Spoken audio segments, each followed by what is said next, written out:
Hi friends, அனைவருக்கும் வணக்கம். இப்போ சிம்பிளான டிசைன் தான் பார்க்க போகிறோம். இதுக்கு தேவையான பொருட்கள் பார்த்திங்கன்னா கேன்வாஸ் எடுத்து வச்சுக்கலாம். இப்போ இதோட அளவுகள் பார்த்துடலாம். தச்சு படிமான தையல் போட 1 இன்ச்சும், ப்ளவுஸோட ஹைட்டு 17 இன்ச்சு, கழுத்து அகலம் பாருங்கள் 2.5 இன்ச்சு, ஷோல்டர் 3.25 இன்ச்சு, 40 சைஸுக்கு ஆம்கோல் அளவு 6 இன்ச்சு, 40ல் ஒரு பகுதி 10 இன்ச்சு, தையலுக்காக ஒரு 1.5 இன்ச்சு, பின்கழுத்து உயரம் பார்த்திங்கன்னா 10 இன்ச்சு. இப்போ இந்த பகுதியை நம்ம தனியாக எடுத்து வச்சிடலாம். அடுத்ததாக பார்த்திங்கன்னா கேன்வாஸில் பாருங்கள் நம்ம அளவு எடுத்துக்கலாம். 2.5 இன்ச்சு அகலமும் உயரம் பார்த்திங்கன்னா ஒரு 3.5 இன்ச்சில் இது போல் பாக்ஸ் போட்டுக்கலாம். இப்போ பார்த்திங்கன்னா நம்ம நார்மல் நெக்லேயே டபுள் ஸ்டெப் வர்ற மாதிரி தான் நம்ம தைக்க போகிறோம். இப்போ தைக்க போகிற டிசைன் போட் நெக் கிடையாது. நார்மல் நெக்லேயே டபுள் ஸ்டெப் வர்ற மாதிரி தான் தைக்க போகிறோம். இந்த டிசைன் பார்த்திங்கன்னா இப்போ ட்ரெண்டியாகவே போய்கிட்டு இருக்கு. அந்த கார்னர் பகுதியிலேருந்து கரெக்டாக 1 இன்ச்சு அந்த டிஸ்டன்ஸில் இது போல் நம்ம கோடு போட்டுக்கலாம். அவுட்லைன் பார்த்திங்கன்னா அந்த 1 இன்ச்லேயே நம்ம இது போல் மார்க் பண்ணி ஒரு ரவுண்டு போட்டுக்கலாம்.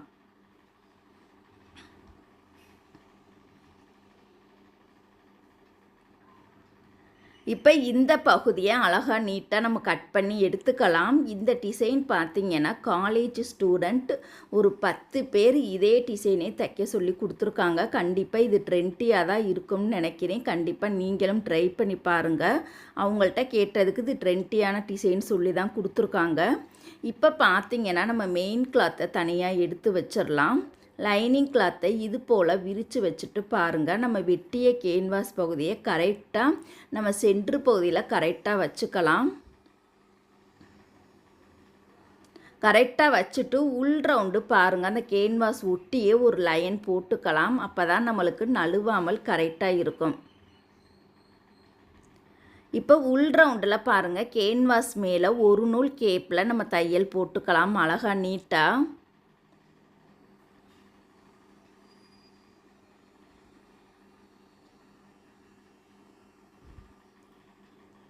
இப்போ அவுட்லைனில் இன்னொரு லைன் நம்ம கேன்வாஸ் மேலே ஒரு நூல் கேப்பில் நம்ம தையல் போட்டுக்கலாம்.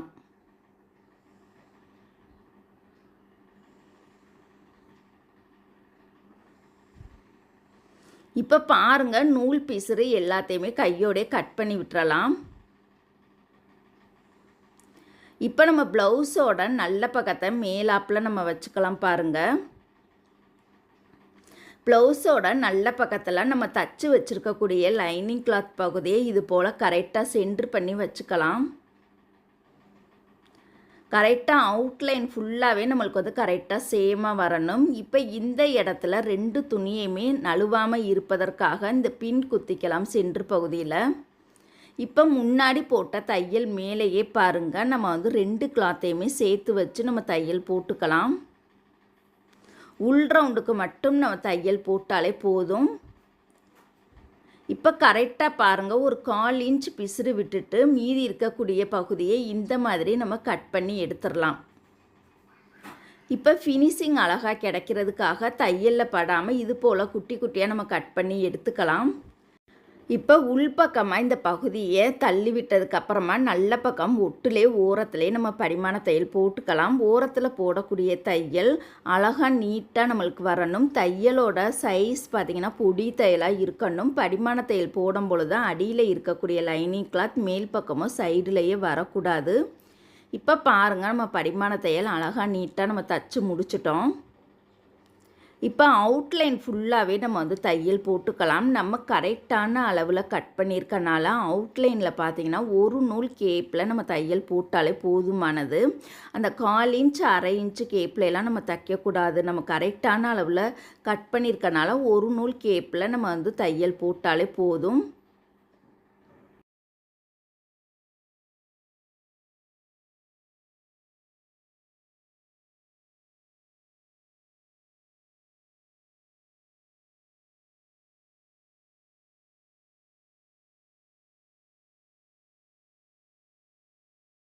இப்போ இதோட பிசுறு பகுதியை லைட்டாக நம்ம கட் பண்ணிக்கலாம். தையலுக்கு வெளியில் இருக்கக்கூடிய பிசுறு பகுதியை இந்த மாதிரி நம்ம கட் பண்ணி எடுத்துக்கலாம்.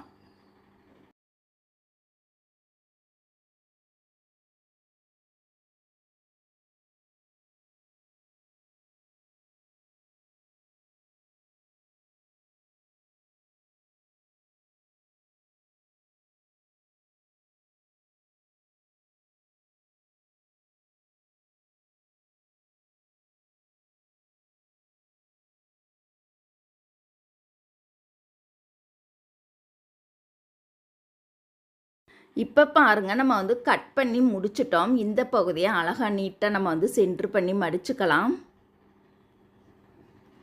இது போல் பாருங்கள் கெட்ட பக்கமாக இது போல் சென்டர் பண்ணி மடிச்சுக்கலாம். இப்போ கீழே வந்து நெக்கோட ஷேப் நம்ம கட் பண்ண போகிறோம். இதுக்கு ஷோல்டருக்கு 1/2 இன்ச்சு விட்டுட்டு பாருங்கள் நெக்கோட ஹைட்டு கரெக்டாக ஒரு 10 இன்ச்சில் இது போல் மார்க் பண்ணிக்கலாம். மேலேருந்தே கீழே வரைக்கும் 10 இன்ச்சு. மேல் ரவுண்டுக்கு பாருங்கள் நம்ம விட்டுட்டு கீழே பார்த்தீங்கன்னா 1 இன்ச்சு டிஸ்டன்ஸ் விட்டுட்டு கீழே அந்த ஷேப்புக்கு பார்த்தீங்கன்னா அதோட ஹைட்டை 5.5 இன்ச்சில் நம்ம வந்து வச்சுக்கலாம். இப்போ இந்த பகுதியை தனியாக எடுத்து வச்சிடலாம். கேன்வாஸில் பாருங்கள் கரெக்டாக கீழே மட்டும் நம்ம அகலம் வந்து 2.25 வச்சுக்கலாம். உயரம் 5.5 இன்ச்சும் அகலம் பார்த்தீங்கன்னா 1/4 இன்ச்சு சேர்த்து 2.25 வச்சுக்கலாம். மேல் ரவுண்டுக்கு அகலம் பார்த்தீங்கன்னா 2.5 இன்ச்சும் கீழே இருக்கக்கூடிய அந்த டிசைனுக்கு அகலம் பார்த்தீங்கன்னா 2.25 இது போல் வச்சுட்டு நம்ம வந்து கட் பண்ணி எடுத்துக்கலாம். இந்த ஷேஃபோட அவுட்லைனில் பார்த்தீங்கன்னா 1 இன்ச்சில் மார்க் பண்ணி இந்த மாதிரி நம்ம கட் பண்ணி ரெடி பண்ணிக்கலாம். கீழே பார்த்தீங்கன்னா என்ன ஷேஃபில் வேணாலும் கட் பண்ணிக்கலாம். இப்போ வந்து நம்ம ஸ்கொயர் ஷேஃபில் தான் நம்ம வந்து கட் பண்ணி ரெடி பண்ணியிருக்கோம். பாருங்கள் இந்த மாதிரி ஷேஃபில் தான் வரும். இதுக்கு பாருங்கள் லைனிங் துணியில் கரெக்டாக சென்டர் பண்ணி வச்சுக்கலாம்.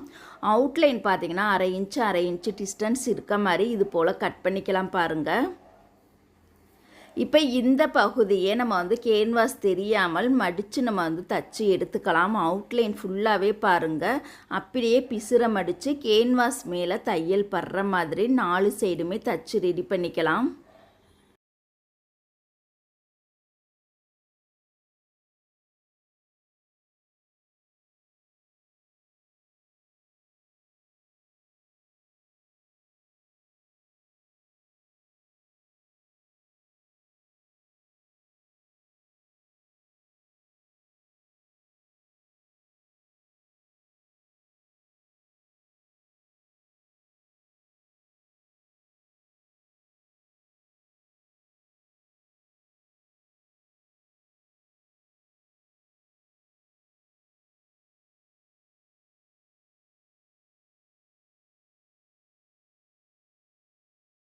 இப்போ இந்த பகுதியை கரெக்டாக சென்டர் பண்ணி மடிச்சுக்கலாம்.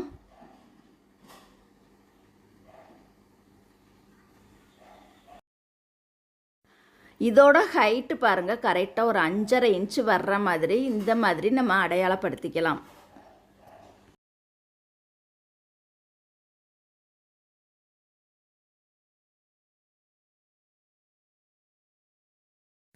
இப்போ ப்ளவுஸோட பாருங்கள் நல்ல பக்கத்தில் தான் இந்த பகுதியை நம்ம வந்து வச்சு தைக்க போகிறோம். கெட்ட பக்கம் வைக்கக்கூடாது. ப்ளவுஸோட நல்ல பக்கத்தில் கரெக்டாக சென்ட்ரு பகுதியில் கரெக்டாக வர்ற மாதிரி வச்சுக்கலாம். சென்ட்ரு பகுதியில் பாருங்கள் அடையாளப்படுத்துறதுக்காக ஒரு லைன் போட்டுக்கலாம். இப்போ மேலே பார்த்தீங்கன்னா கரெக்டாக நம்ம வந்து 1 இன்ச்சு அந்த டிஸ்டன்ஸில் அந்த கேன்வாஸ் பகுதி வர்ற மாதிரி அந்த வளைவு நெக்கோட முடிகிற பகுதியும் இந்த கேன்வாஸ் பகுதியும் ஒட்டுற மாதிரி கரெக்டாக வச்சுக்கலாம். இப்போ உள்ளே இருக்கக்கூடிய அந்த கேன்வாஸில் ஒரு நூல் கேப்பில் நம்ம வந்து 4 சைடுமே தையல் போட்டுக்கலாம். கார்னர் வரக்கூடிய பகுதியிலலாம் ஊசியை உள்ளே இறக்கி துணியை திருப்பணும். அப்போ தான் அதோட ஷேப் நம்மளுக்கு அழகாக நீட்டாக கிடைக்கும்.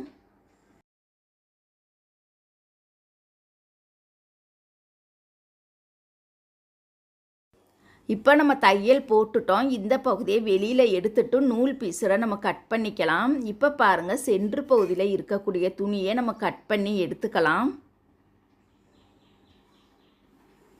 இதுக்கு பார்த்தீங்கன்னா அவுட்லைனில் பாருங்கள் இது போல் நம்ம கேன்வாஸ் ஒட்டியே பாருங்கள் கட் பண்ணக்கூடாது. ஒரு 1/4 இன்ச்சில் இந்த மாதிரி ஒரு லைன் போட்டுட்டு நடுவில் இருக்கக்கூடிய பகுதியை இந்த மாதிரி நம்ம கட் பண்ணி எடுத்துக்கலாம்.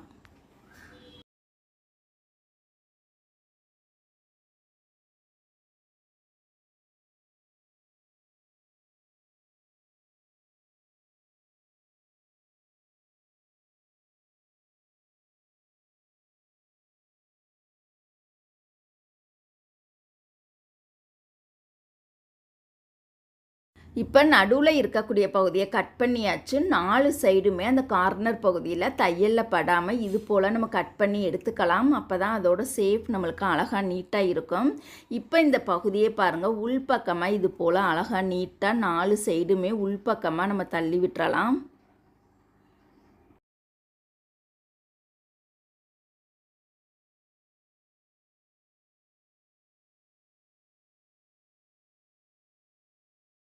இப்போ பாருங்கள், உள்பக்கமாக வச்சதுக்கு அப்புறமா நெக்கோட சேஃப் அந்த கார்னர் பகுதியிலலாம் பிசுறு தெரியாமல் அழகாக நீட்டாக ஷார்ப்பாக வர்ற மாதிரி எடுத்து விட்டுட்டு, இப்போ நல்ல பக்கம் முட்டிலே ஓரத்துலேயே நம்ம வந்து படிமான தையல் போட்டுக்கலாம். ஓரத்தில் தைக்கக்கூடிய தையல் அழகாக நேராக இருக்கணும், வளைவு நெளிவு வராமல் கரெக்டாக தைக்கணும். அடியில் இருக்கக்கூடிய லைனிங் துணி மேல் பக்கமும் சைடுலேயே வரக்கூடாது. இந்த மாதிரி பொறுமையாக நம்ம தைக்கணும். இந்த தையல் பார்க்கும் போது வெளியிலே தெரியக்கூடாது. அந்த அளவுக்கு அழகாக நீட்டாக நம்ம தையல் போட்டு எடுத்துக்கலாம்.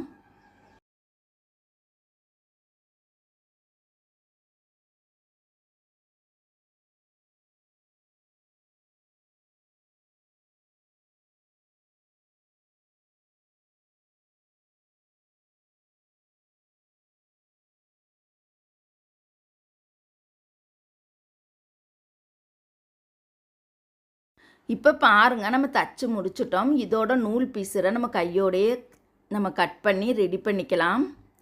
இப்போ பாருங்க, நம்ம வந்து கெட்ட பக்கமாக திருப்பிக்கலாம். இந்த இடத்துல பார்த்தீங்கன்னா நம்ம கண்டிப்பாக ஹெம்மிங் பண்ணணும். ஹெம்மிங் பண்ணாமல் இப்படியே நம்ம வந்து கஸ்டமருக்கும் கொடுக்கக்கூடாது, நம்மளுக்குமே இப்படியே யூஸ் பண்ணக்கூடாது. கண்டிப்பாக ஹெம்மிங் பண்ணிடணும். ஹெம்மிங் பண்ணும் பொழுது நல்ல பக்கம் தெரியாமல் அழகாக நீட்டாக ஹெம்மிங் பண்ணிக்கலாம். இப்போ கீழே பாருங்கள், நம்ம வந்து பட்டி மடித்து தைக்க போகிறோம். பட்டி மடித்து தைக்கிறதுக்கு இது போல் நான் தனியாக பீஸ் கொடுத்து தான் நான் தைக்கிறேன் பாருங்கள்.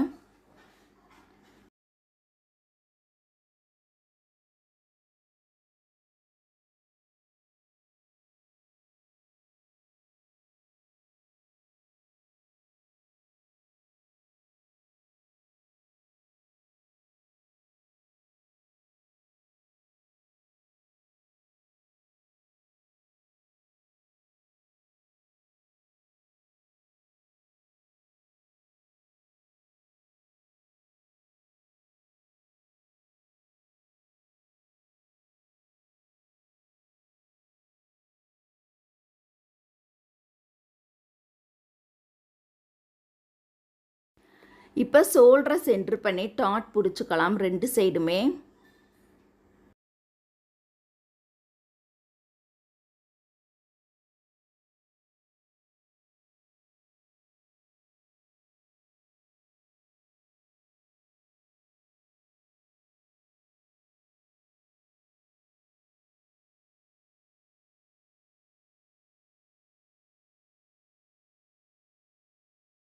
இப்போ பாருங்கள், நம்ம எல்லாமே தச்சு முடிச்சிட்டோம். இந்த பகுதியை ஃபைனலாக நம்ம கண்டிப்பாக அயன் பண்ணிக்கணும். அயன் பண்ணால் மட்டும்தான் இதோட சுருக்கங்கள் எதுவுமே இல்லாமல் நம்மளுக்கு கரெக்டாக இருக்கும். இப்போ பாருங்கள், அழகாக நீட்டாக நம்ம வந்து அயன் பண்ணி எடுத்துக்கலாம்.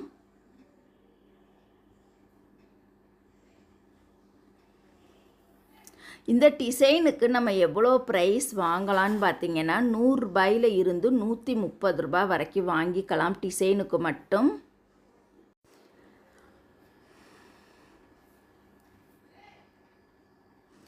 இப்போ பாருங்கள், இந்த டிசைன் ரொம்பவே அழகாக பார்க்குறதுக்கு சிம்பிளாக அழகாக நீட்டாக இருக்குது. டிசைன் பிடிச்சா லைக் பண்ணுங்கள். தேங்க்யூ.